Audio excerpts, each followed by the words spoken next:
साथियों, आप सभी का इस प्लेटफॉर्म पर स्वागत है। यहाँ पर हम लोग जो आगामी लेखपाल की परीक्षा उत्तर प्रदेश अधीनस्थ सेवा चयन बोर्ड के द्वारा कराया जाना है, उसके लिए जो आपका पेपर होना है, जो आपके पास सिलेबस है, उसमें सिलेबस में ग्राम समाज एवं विकास भी पोर्शन को शामिल किया गया है, जिससे आपके 25 क्वेश्चन आएंगे। टोटल 100 क्वेश्चन है, जिसमें से 25 क्वेश्चन आपके ग्राम समाज एवं विकास से संबंधित रहेंगे। तो उस पोर्शन को कवर करने के लिए यहाँ पर हम लोग ये जो स्ट्राइकर पब्लिकेशन के द्वारा जो यह बुक निकाली गई है, उसको यहाँ पर हम लोग देखेंगे। और ये जो वीडियो होंगे आपके राजस्व लेखपाल, चकबंदी लेखपाल, ग्राम पंचायत अधिकारी, ग्राम विकास अधिकारी और जो संबंधित परीक्षाएं हैं उनके लिए काफ़ी महत्वपूर्ण होंगे। तो ये जो पूरी पुस्तक है आपकी 196 पेज की है और इसमें कुल 11 चैप्टर दिए गए हैं। तो एक एक चैप्टर करते हुए हम लोग आगे बढ़ेंगे। तो सबसे पहले आज के दिन हम लोग जो पहला चैप्टर है उसको यहाँ पर हम लोग देखेंगे और यहाँ पर हर चैप्टर के बाद आपको संबंधित प्रश्नों को भी दिया गया है, तो उन प्रश्नों को भी हम लोग सॉल्व करेंगे। तो चलिए प्रारंभ करते हैं। इसमें पहला चैप्टर है उत्तर प्रदेश राजस्व विभाग। तो इसको प्रारंभ करते हैं। देखिए, राजस्व विभाग में राजस्व सचिव शाखा के अंतर्गत निम्नलिखित 5 विभागाध्यक्ष हैं। कौन कौन से हैं ये 5 विभागाध्यक्ष? कौन से हैं? तो पहला है राजस्व परिषद, दूसरा है चकबंदी आयुक्त, तीसरा है राहत आयुक्त, चौथा है निदेशक भूमि अध्यापति उत्तर प्रदेश और पांचवा है प्रमुख संपादक जिला गजेटियर। उपर्युक्त 5 विभागों के मुख्यालय प्रदेश की राजधानी लखनऊ में स्थित है। इन विभागों का संक्षिप्त वर्णन हम लोग देख लेते हैं। सबसे पहले राजस्व परिषद की बात करें तो राजस्व परिषद की स्थापना ईस्ट इंडिया कंपनी के शासनकाल में सन 1831 में इलाहाबाद वर्तमान प्रयागराज में हुई थी। कब हुई थी? 1831 में हुई थी। राजस्व परिषद के अंतर्गत मंडलायुक्त, जिलाधिकारी एवं उनके अधीन समस्त राजस्व अधिकारी आते हैं। वर्तमान में राजस्व परिषद में एक अध्यक्ष, 2 प्रशासनिक और 7 न्यायिक सदस्य हैं। प्रशासनिक शाखा को लखनऊ ले जाया गया है और न्यायिक शाखा को इलाहाबाद में बनाए रखा गया है। यह व्यवस्था अभी भी जारी है। तो ध्यान रखिएगा, प्रशासनिक शाखा लखनऊ में है जबकि इसकी न्यायिक शाखा इलाहाबाद में। स्वतंत्रता के बाद वर्ष 1947-48 में राजस्व परिषद के प्रशासनिक एवं न्यायिक कार्यों को अलग कर दिया गया। राजस्व परिषद का मुख्यालय कहाँ पे है? तो राजस्व परिषद का मुख्यालय इलाहाबाद में है और राजस्व परिषद के सदस्य कमिश्नरों में से ही नियुक्त किए जाते हैं। राजस्व परिषद के सदस्यों की नियुक्ति कौन करता है? राज्य सरकार करती है। तथा राजस्व परिषद के निर्णय उच्च न्यायालय, हाई कोर्ट के निर्णय की भांति सारे राजस्व न्यायालयों पर बाध्यकारी हैं। राजस्व परिषद राजस्व न्यायालयों का शीर्ष न्यायालय है तथा राजस्व परिषद जो है यह राजस्व प्रशासन का सबसे महत्वपूर्ण विभाग है। उत्तर प्रदेश में मालगुजारी से संबंधित न्यायिक कार्यों की सबसे बड़ी संख्या राजस्व परिषद रेवेन्यू बोर्ड ही है।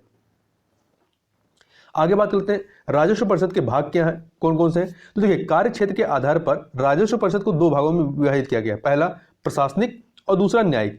प्रशासनिक कार्यों में बंदोबस्त, भू अभिलेखों का रखरखाव, मालगुजारी और अन्य देयों की वसूली, भूमि अर्जन आदि आते हैं। जबकि न्यायिक कार्यों में अपीलीय, निगरानी और पुनर्विलोकन आदि आते हैं। इसके लिए मंडलायुक्त को सहयोग देने के लिए अपर मंडलायुक्त होते हैं। जिलाधिकारी के अंतर्गत अपर जिलाधिकारी अर्थात एडीएम, उप जिलाधिकारी एसडीएम, तहसीलदार, नायब तहसीलदार, राजस्व निरीक्षक और लेखपाल आते हैं। राजस्व परिषद के अधीन सर्वेक्षण और अभिलेख क्रियाएं भी होती हैं। यह कार्य जिलाधिकारी, अपर जिलाधिकारी के पर्यवेक्षण में सहायक अभिलेख अधिकारी द्वारा किया जाता है तथा राजस्व परिषद के प्रशासनिक सदस्य प्रशासनिक एवं न्यायिक कार्यों का संपादन करते हैं। राजस्व परिषद के न्यायिक सदस्य राजस्व वादों का निस्तारण, जो मैटर होते हैं उनका निस्तारण करते हैं तथा ये उत्तर प्रदेश जमींदारी उन्मूलन एवं भूमि सुधार अधिनियम के अंतर्गत राजस्व वादों का निस्तारण करते हैं। आगे चलते हैं। उत्तर प्रदेश भू राजस्व के अंतर्गत राजस्व वादों का निस्तारण परिषद के लखनऊ मुख्यालय पर माननीय अध्यक्ष एवं प्रशासनिक सदस्यों द्वारा किया जाता है। राजस्व परिषद के अनुसार बात करें तो राजस्व परिषद उत्तर प्रदेश के लखनऊ स्थित प्रशासनिक कार्यालय में 19 अनुभाग और 14 प्रकोष्ठ हैं, जबकि राजस्व परिषद के कार्यालय इलाहाबाद कार्यालय में 2 अनुभाग हैं। प्रशासनिक कार्यालय लखनऊ के अनुभागों की बात करें जहां पर 19 अनुभाग हैं, तो राजस्व अनुभाग 1 इसमें क्या है? तो राजस्व अनुभाग 1 के द्वारा अन्य कार्यों के साथ राजस्व ग्रामों के सृजन और अन्य संपत्तियों से संबंधित कार्य किए जाते हैं। जबकि दूसरा है जमींदारी का उन्मूलन, राजस्व अनुभाग 1 का ही कार्य है। भूमि व्यवस्था लागू करने का काम राजस्व अनुभाग 1 के द्वारा ही किया जाता है। राजस्व अनुभाग 2 की बात करें तो राजस्व अनुभाग 2 में ग्राम पंचायत में निहित भूमि तथा अन्य संपत्तियों से संबंधित कार्य किए जाते हैं। इस अनुभाग द्वारा वृक्षारोपण कार्यक्रम से संबंधित कार्य भी किए जाते हैं। ऊसर, बंजर, निष्प्रयोज्य भूमि के आवंटन तथा तत्संबंधी कार्य इसी अनुभाग द्वारा किए जाते हैं। ग्राम सभाओं के हाट, बाजार, मेलों, तालाबों, पोखरों, जल प्रणालियों से होने वाले आय व्यय संबंधी कार्य जो है राजस्व अनुभाग 2 के अधीन ही आते हैं। राजस्व अनुभाग 2 ग्राम सभा द्वारा आवंटित भूमि पर कब्जा दिलाने से संबंधित शिकायतों से संबंधित कार्य भी करता है। इसके अतिरिक्त भूमि प्रबंधक समितियों का कार्य एवं उनका नियंत्रण भी राजस्व अनुभाग 2 के अधीन ही है।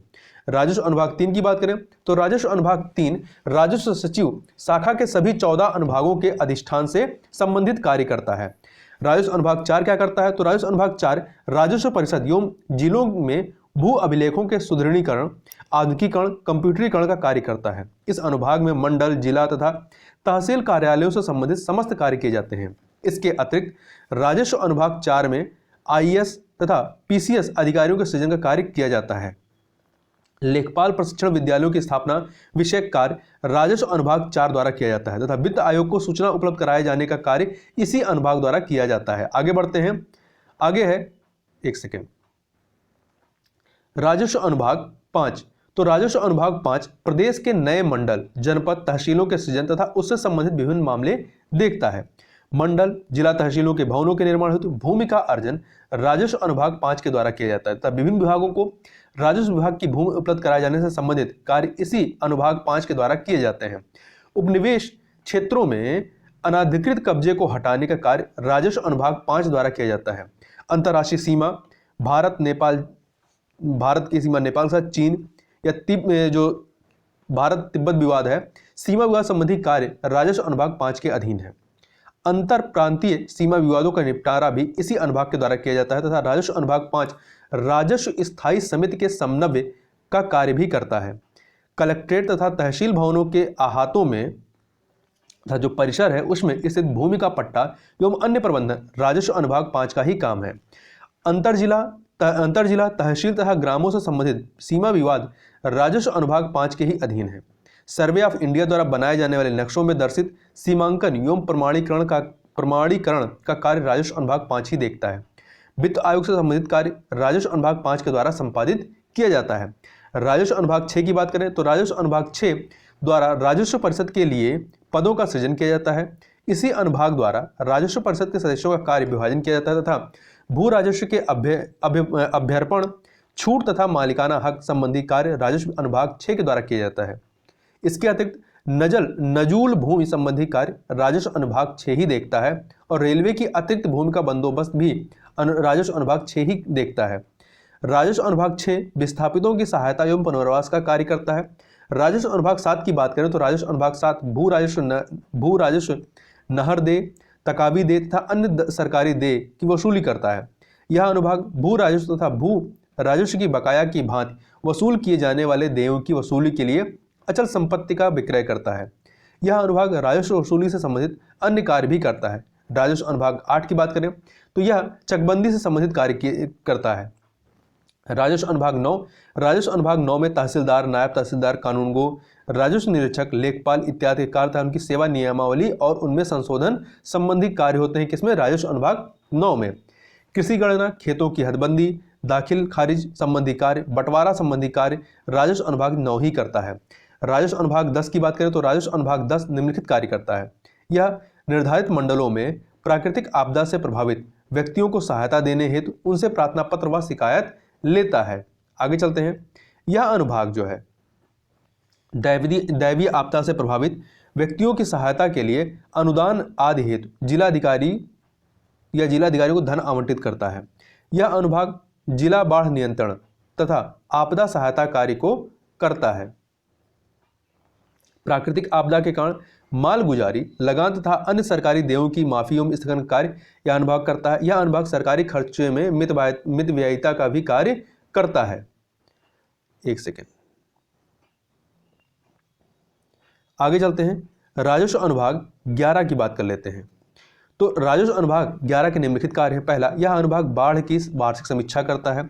यह अनुभाग दैनिक बाढ़ एवं बाढ़ क्षति सूचना उपलब्ध कराता है तथा मौसम और कृषि की दशा संबंधित पाक्षिक अर्धशासकीय रिपोर्ट संकलन तथा प्रकाशन का कार्य भी इसके द्वारा होता है। इसी अनुभाग के द्वारा भुखमरी की सूचना पर ध्यान देता है। यह जो विभाग है या अनुभाग भुखमरी की सूचना पर ध्यान देता है तथा उसकी जांच संबंधी कार्य करता है। यह अनुभाग कृषि विपदाओं से संबंधित सूचना इकट्ठी करता है तथा यह अनुभाग अग्नि दुर्घटनाओं के कारण हुई क्षति की सूचनाएं तथा तद विषयक सामान्य निर्देश तैयार करता है। बाढ़ तथा अन्य दैवीय आपदाओं के समय सहायतार्थ सैनिक सहायता उपलब्ध कराने का काम भी इसके द्वारा होता है। यह अनुभाग शीतलहरों तथा पाला की निगरानी का कार्य करता है और फसल तथा मौसम की सूचना का काम भी यही अनुभाग 11 देखता है।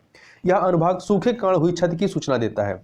राजस्व अनुभाग 12 की बात करें तो इसके कई सारे काम है, जैसे यह अनुभाग अधिकतम जोत सीमा आरोपण अधिनियम का कार्यान्वयन एवं अतिरिक्त घोषित भूमि का बंदोबस्त करता है।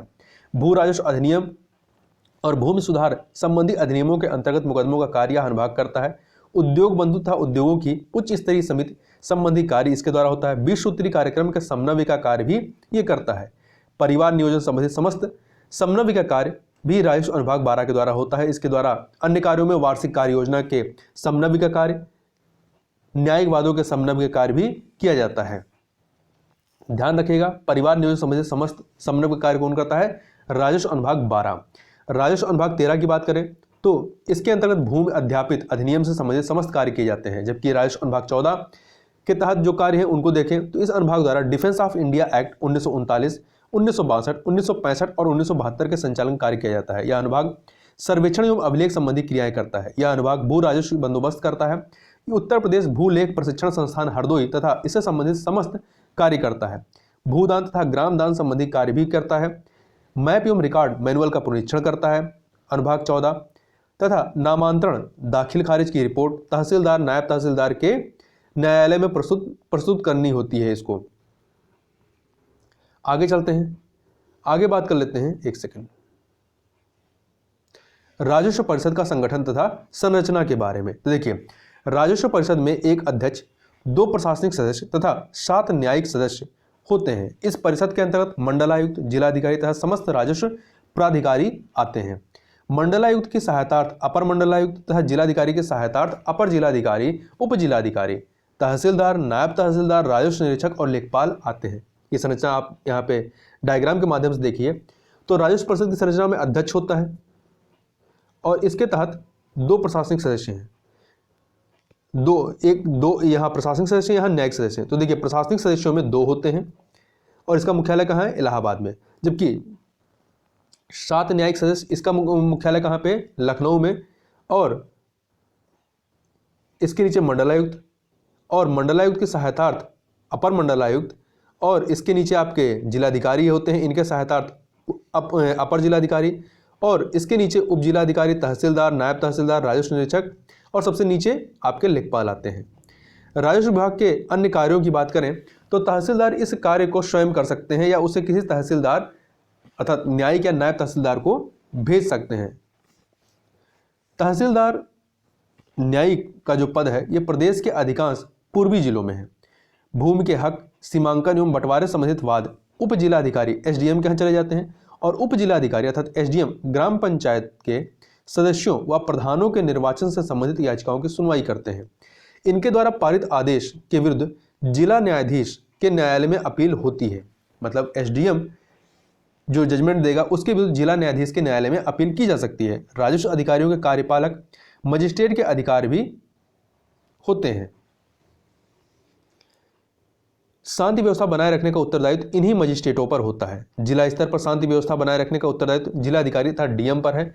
जिलाधिकारी जिले में और मंडलायुक्त मंडल में शासन के प्रतिनिधि के रूप में कार्य करते हैं, तो ध्यान रखिएगा। उप जिलाधिकारी जिलाधिकारी के प्रतिनिधि के रूप में कार्य करते हैं। आगे देखते हैं, एक सेकेंड। भू अभिलेखों के रख रखाव का उत्तरदायित्व जिला अधिकारी को सौंपा गया है। प्रदेश के सभी भू अभिलेखों यानी खतौनियों का कंप्यूटरीकरण किया गया है और अब केवल कंप्यूटरीकृत खतौनी तहसील से निर्गत किए जाने के निर्देश हैं। सार्वजनिक भूमि से अतिक्रमण हटाने एवं उसके प्रबंधन का उत्तरदायित्व राजस्व विभाग का है। राजा टोडरमल भूलेख प्रशिक्षण एवं सर्वेक्षण संस्थान कहाँ पे है? हरदोई में स्थित है, ध्यान रखिएगा। सार्वजनिक भूमि से अतिक्रमण कब्जेदारों की बेदखली का अधिकार तहसीलदार को दिया गया है। उत्तर प्रदेश के राजस्व विभाग द्वारा प्रदेश के समस्त भूधारकों शाह भूधारकों के लिए व्यक्तिगत कृषि दुर्घटना बीमा योजना का संचालन 5 अक्टूबर 2004 से किया जा रहा है। यदि 12 से 70 वर्ष की आयु के किसी व्यक्ति का नाम खतौनी में खातेदार या सह खातेदार के रूप में अंकित है और उसकी मृत्यु दुर्घटना में हो जाती है तो उसके वैधानिक उत्तराधिकारी या उत्तराधिकारियों की बीमा कंपनी द्वारा 1 लाख की धनराशि प्रदान की जाती है तथा घायल होने पर 50,000 प्रदान किया जाता है। बीमा प्रीमियम का भुगतान राज्य सरकार द्वारा बीमा कंपनी को किया जाता है। वर्तमान में इसके लिए the oriental insurance company limited से अनुबंध किया गया है। विभिन्न प्रमाण पत्र जैसे निवास प्रमाण पत्र, जात प्रमाण पत्र, आय प्रमाण पत्र, किसान बही इत्यादि ये राजस्व विभाग द्वारा ही जारी किए जाते हैं। राजस्व पदाधिकारी और उनके अधिकार क्षेत्र की बात करें तो उत्तर प्रदेश में भू राजस्व अर्थात मालगुजारी प्रशासन जिन 2 प्राधिकारियों के हाथों में दिया गया हुआ है राजस्व न्यायालय अर्थात रेवेन्यू कोर्ट और राजस्व अधिकारी रेवेन्यू ऑफिसर। भू राजस्व अधिनियम की धारा 4(8) के अनुसार राजस्व न्यायालय के अंतर्गत निम्न प्राधिकारी शामिल हैं। कौन कौन से? राजस्व परिषद या उसका कोई सदस्य, कमिश्नर, अतिरिक्त कमिश्नर, कलेक्टर, अतिरिक्त कलेक्टर, सहायक कलेक्टर, बंदोबस्त अधिकारी, सहायक बंदोबस्त अधिकारी, अभिलेख अधिकारी, सहायक अभिलेख अधिकारी और तहसीलदार। राजस्व अधिकारी रेवेन्यू अफसर का अर्थ ऐसे अधिकारियों से है जो उत्तर प्रदेश भू राजस्व अधिनियम के अंतर्गत मालगुजारी के कार्य के लिए या राजस्व अभिलेख तैयार करने के लिए नियुक्त किया गया है। इसका अर्थ यह हुआ कि राजस्व परिषद, रेवेन्यू बोर्ड और उसके सदस्यों को छोड़कर उपयुक्त सभी अधिकारी राजस्व अधिकारी हैं। इसमें सुपरवाइजर, कानूनगो तथा लेखपाल भी शामिल किए गए हैं। जिला स्तरीय राजस्व प्रशासन की बात करें तो भारत में राज्यों को जिलों में विभाजित किया गया है। जिला प्रशासन का सर्वोच्च अधिकारी जिला कलेक्टर होता है जो या तो भारतीय प्रशासनिक सेवा का अधिकारी होता है या राज्य सिविल सेवा का पदोन्नत अधिकारी होता है। आगे चलते हैं, आगे बात कर लेते हैं। 1 सेकंड देखिए, जिले को पुनः उपमंडलों में विभाजित किया जाता है जिसका प्रशासनिक प्रधान उप संभागीय अधिकारी या सब डिविजनल मजिस्ट्रेट या जिसे शॉर्ट में एसडीएम कहते हैं वो होता है। उपमंडल को अनेक तहसीलों या तालुकों में बांटा जाता है। तहसील या तालुकों का प्रशासन तहसीलदार नामक प्रशासनिक अधिकारी के अधीन होता है। मतलब उपमंडल का अधिकार एसडीएम के पास, उपमंडल को तहसीलों में बांटते हैं तो तहसील का अधिकार किसके पास होता है? तहसीलदार के पास होता है। तहसील या तालुका का विभाजन गांव में किया जाता है। तहसीलदार तहसील स्तर पर राजस्व प्रशासनिक अधिकारी होता है जो तहसील स्तर पर करों की वसूली हेतु उत्तरदायी होता है। तहसीलदार शब्द मुगल काल का शब्द है जो अरबी भाषा से व्युत्पन्न है। अरबी भाषा में तहसील का अर्थ राजस्व सृजन या संग्रह है और दार का अर्थ है पद का धारक। दोनों का संयुक्त अर्थ है कर संग्राहक। जिला प्रशासन संरचना की बात करें तो जिला स्तर पर जिलाधिकारी होता है। अनुभाग या उपसंभाग पे उपजिला अनुविभागीय या उपसंभाग अधिकारी अर्थात एसडीएम होता है या एसडीओ होता है। तहसील या तालुका होता है इसके नीचे, यहाँ पे तहसीलदार होता है अधिकारी। तालुका राजस्व वृत्त में बटा होता है, इसका अधिकारी राजस्व निरीक्षक या कानूनगो होता है और फिर इसके नीचे पटवारी हल्का होता है और इसका अधिकारी लेखपाल या पटवारी होता है। तहसीलदार जो है भू राजस्व से संबंधित मुकदमों का निर्णय भी करता है। कानूनगो या राजस्व निरीक्षक खसरा और खतौनी का निरीक्षक होता है। कानूनगो या जो राजस्व निरीक्षक है ये खसरा और खतौनी का निरीक्षक भू लेख निरीक्षक होता है। यह लेखपाल या पटवारी के कार्यों का पर्यवेक्षण करता है। यह लेखपाल या पटवारी अपने कार्यक्षेत्र में आने वाले भूमि के खसरा एवं खतौनी लेख तैयार करने हेतु उत्तरदायी होता है। राजस्व न्यायालय की बात करें तो प्रदेश में इस समय कुल 2333 राजस्व न्यायालय है। इसमें नायब तहसीलदार के न्यायालय से लेकर के राजस्व परिषद तक के न्यायालय शामिल हैं। राजस्व न्यायालय में नायब तहसीलदार का न्यायालय सबसे निचला न्यायालय तथा राजस्व परिषद का न्यायालय सर्वोच्च है। देखिए, राजस्व न्यायालय में नायब तहसीलदार का न्यायालय सबसे निचला न्यायालय तथा राजस्व परिषद का न्यायालय सर्वोच्च है। वर्तमान में प्रदेश के समस्त राजस्व न्यायालयों का कंप्यूटरीकरण किया जा चुका है। राजस्व न्यायालयों का कंप्यूटरीकरण एनआईसी की उत्तर प्रदेश इकाई द्वारा किया जा रहा है। राजस्व न्यायालय के अधीन मुख्य विषय निम्नलिखित है। कौन कौन से? नामांतरण अर्थात दाखिल खारिज, जमीन पर मालिकाना हक की घोषणा संबंधित मुकदमे, ग्राम सभा की भूमि को सुरक्षित करने एवं अवैध कब्जेदारों की बेदखली, मेड़बंदी एवं पैमाइश, बंटवारा संबंधी बात, भूमि की नीलामी से संबंधित मामले आदि। इन मामलों से संबंधित अपीलें, रिवीजन और रिव्यू आदि। राजस्व विभाग द्वारा संचालित एक दूसरी बीमा योजना है आम आदमी बीमा योजना। राजस्व विभाग द्वारा संचालित पहली बीमा योजना कृषक बीमा योजना रही है। इस बीमा योजना की कार्यदायी संस्था भारतीय जीवन बीमा निगम है। इस योजना का लाभ ग्रामीण क्षेत्र के 18 वर्ष से लेकर के 59 वर्ष की आयु के भूमिहीन व्यक्तियों को प्राप्त होता है। तो ध्यान रखिए, भूमिहीन व्यक्तियों को। आगे चलते हैं, एक सेकंड। इसमें प्रत्येक भूमिहीन ग्रामीण परिवार के मुखिया या धनार्जन करने वाले व्यक्ति का बीमा किया जाता है। बीमा का प्रीमियम 200 रुपए है। कितना है? 200 रुपए। इसमें से 100 राज्य सरकार द्वारा और 100 केंद्र सरकार के द्वारा वहन किया जाता है, मतलब व्यक्ति को कुछ नहीं देना है। बीमित व्यक्ति की प्राकृतिक मृत्यु पर 30,000 दिया जाता है, जबकि दुर्घटना कारण मृत्यु होने पर 75,000 दिया जाता है। पूर्णतः अपंग होने पर भी 75,000 रुपये और आंशिक रूप से अपंग होने पर 37,500 रुपये दिया जाता है। लाभान्वित परिवार के अधिकतम 2 बच्चों जो क्रमशः 9 से 12 वर्ष तक शिक्षा प्राप्त कर रहे हो को 100 रुपये प्रति माह की दर से छमाही अंतराल पर छात्रवृत्ति अनुमान्य है, मतलब दी जाती है। चकबंदी विभाग की बात करते हैं तो राजस्व विभाग के अधीन दूसरा प्रमुख विभाग चकबंदी विभाग है। इस विभाग का काम खातेदारों की बिखरी जोतों को एकत्रित करना है। इसके अतिरिक्त यह विभाग खातेदारों की जोतों को एक निर्धारित प्रतिशत से कटौती करके उसे विभिन्न सार्वजनिक उद्देश्यों के लिए आरक्षित करता है। साथ ही चकबंदी विभाग द्वारा खातेदारों को एक भूमि आवंटित करने के साथ साथ चकों के लिए नाली एवं मार्ग की व्यवस्था की जाती है। चकबंदी विभाग का प्रमुख चकबंदी आयुक्त है।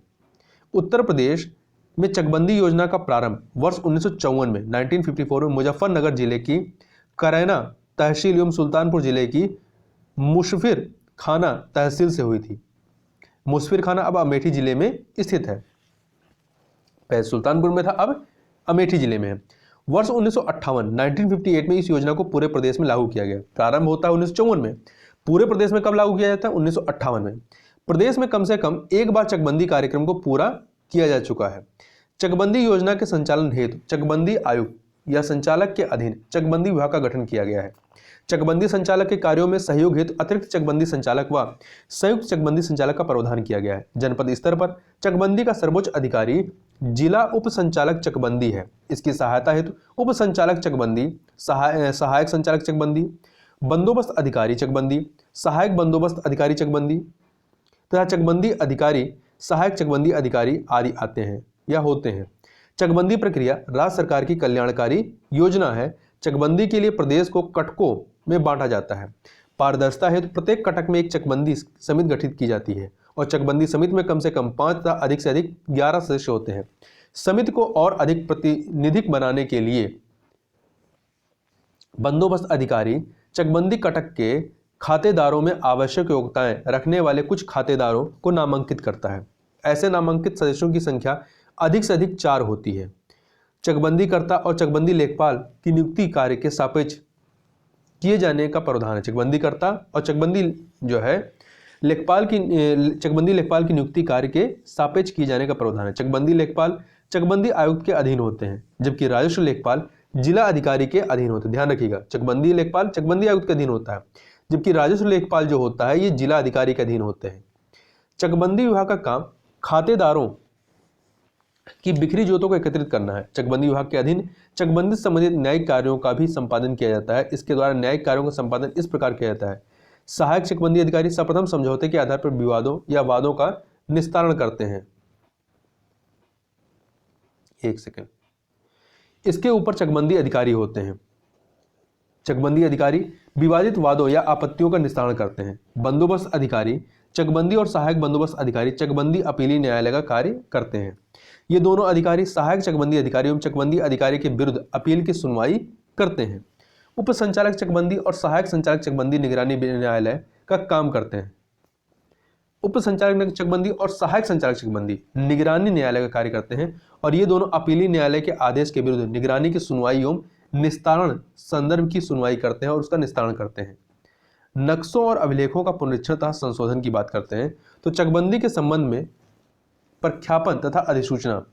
यदि राज्य सरकार की यह राय है हो कि कोई जिला या उसका भाग चकबंदी क्रियाओं के अधीन लाया जाए तो वह गजट में इस आशय का प्रख्यापन कर सकती है। तदुपरांत किसी अधिकारी या प्राधिकारी के लिए जो जिला उप संचालक चकबंदी द्वारा तदर्थ अधिकृत किए जाएं या विधिसंगत होगा कि वह उक्त क्षेत्र की किसी भूमि में समकोण निर्माण के संबंध में या अन्य का प्रवेश करें तथा इसका सर्वेक्षण करें और स्तर मालूम करें। दूसरा, समकोण निर्माण के संबंध में खंभे लगवाएं। और तीसरा, चकबंदी क्रियाओं के लिए क्षेत्र की उपयुक्तता का निश्चय करने के लिए सभी आवश्यक कार्रवाई करें। दूसरा, जिला उप संचालक चकबंदी खंड 1 के अधीन जारी किए गए प्रख्यापन की सार्वजनिक सूचना उक्त जिले या उसके भाग में सुविधापूर्ण स्थानों पर दिलवाएगा। राज्य आपदा प्रबंधन विभाग की बात कर लेते हैं। तो प्रदेश में आपदाओं से निपटने के लिए राज्य आपदा प्रबंधन विभाग का गठन किया गया है। यह विभाग राजस्व विभाग के अधीन कार्य करता है। ध्यान रखिएगा, राज्य आपदा प्रबंधन विभाग राजस्व विभाग के अधीन कार्य करता है। इस विभाग का प्रमुख राहत आयुक्त होता है। दैवीय आपदाओं के संबंध में आर्थिक सहायता प्रदान करना तथा आपदा प्रबंधन की योजना तैयार करना राहत आयुक्त का प्रमुख कार्य है। राहत आयुक्त के अधीन मंडलायुक्त, जिलाधिकारी और उप जिलाधिकारी कार्य करते हैं। उत्तर प्रदेश में प्रमुख रूप से 4 प्राकृतिक आपदाएं आती हैं, जिनके नाम हैं बाढ़, सूखा, आगजनी और भूकंप। उत्तर प्रदेश के तराई के जिले और पश्चिमी उत्तर प्रदेश के 11 जिले भूकंप प्रभावित उच्च खतरे वाले क्षेत्र 4 में आते हैं। पश्चिमी उत्तर प्रदेश के इन जिलों के नाम क्या हैं जो 11 जिले शामिल हैं?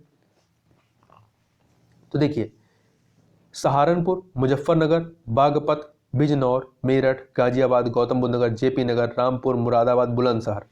उत्तर प्रदेश में जिन प्रमुख नदियों से बाढ़ आती है वह हैं गंगा, यमुना, रामगंगा, गोमती, शारदा, घाघरा, राप्ती और गंडक। प्रदेश के कुल 240.93 लाख हेक्टेयर प्रादेशिक क्षेत्र में से लगभग 73.06 लाख हेक्टेयर क्षेत्र बाढ़ संभावित क्षेत्र है। सिंचाई विभाग के अनुमान के मुताबिक मात्र 58.72 लाख हेक्टेयर को वास्तविक रूप से सुरक्षित किया जा सकता है। तीसरा, नेपाल सीमा से सटे तराई क्षेत्र के पूर्वी जिले बाढ़ से सर्वाधिक प्रभावित है और उत्तर प्रदेश राज्य की एक दूसरी बड़ी आपदा क्या है? सूखा है। बाढ़ के अतिरिक्त सूखा भी है। आगे चलते हैं इसमें। तो देखिए, राज्य में देश में पैदा होने वाले कुल अनाज का लगभग 25% उत्पादन होता है। अर्थात उत्तर प्रदेश में देश में पैदा होने वाले कुल अनाज का लगभग 25% उत्पादन होता है। इस तरह से कृषि उत्पादन की दृष्टि से उत्तर प्रदेश का महत्वपूर्ण स्थान है। उत्तर प्रदेश से कुल बोए क्षेत्र 253 लाख हेक्टेयर में क्षेत्र में से 176.9 लाख हेक्टेयर सिंचित है। अर्थात 66% जो है एरिया वो सिंचित है। सिंचित क्षेत्र का 25% भाग नहर द्वारा, 67% भाग नलकूप द्वारा और शेष भाग झीलों, तालों आदि द्वारा सिंचित है। प्रदेश में सिंचित क्षेत्र का 1/3 भाग मानसूनी वर्षा पर निर्भर करता है। इसके साथ ही प्रदेश का संपूर्ण वर्षा पूरित क्षेत्र मानसूनी वर्षा पर निर्भर है। आपदाओं से निपटने के लिए देश के स्तर पर राष्ट्रीय आपदा प्रबंधन प्राधिकरण है, राज्य स्तर पर राज्य आपदा प्रबंधन प्राधिकरण है तथा जिले के स्तर पर जिला आपदा प्रबंधन प्राधिकरण है। जिला आपदा प्रबंधन प्राधिकरण जिला अधिकारी की अध्यक्षता में कार्य करता है। आगे बात करते हैं गजेटियर्स विभाग की। तो राजस्व विभाग के अधीन ही एक अन्य विभाग है गजेटियर्स विभाग। इस विभाग का विभागाध्यक्ष प्रमुख संपादक जिला गजेटियर्स है। कौन है? जिला गजेटियर्स है। इसका कार्यालय जवाहर भवन लखनऊ में स्थित है। इस विभाग का कार्य जिलों के गजेटियर तैयार करना है।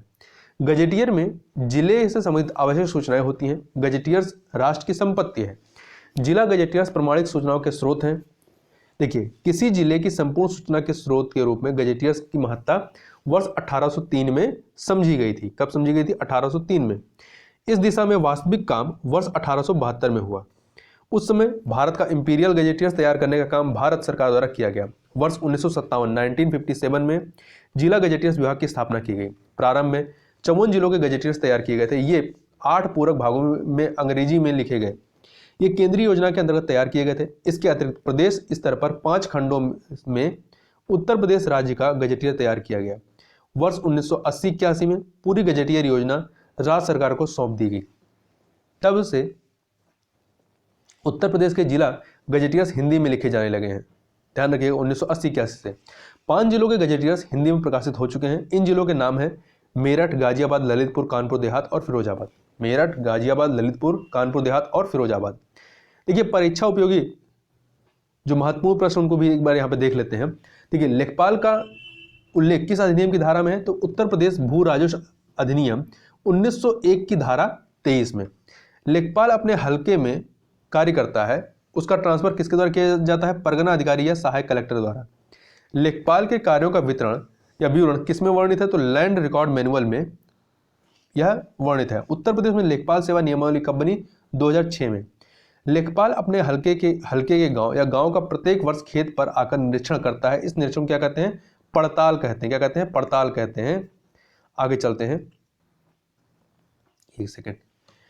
इसमें अगला है आपका खसरा क्या होता है? तो खसरा एक कानूनी दस्तावेज है जिसमें किसी गांव के जमीन के टुकड़े और उस पर उगाई गई फसलों का विवरण लिखा होता है। लेखपाल द्वारा खसरे में कृषि आंकड़े और खतौनी के लिए आवश्यक तथ्यों का उल्लेख किया जाता है।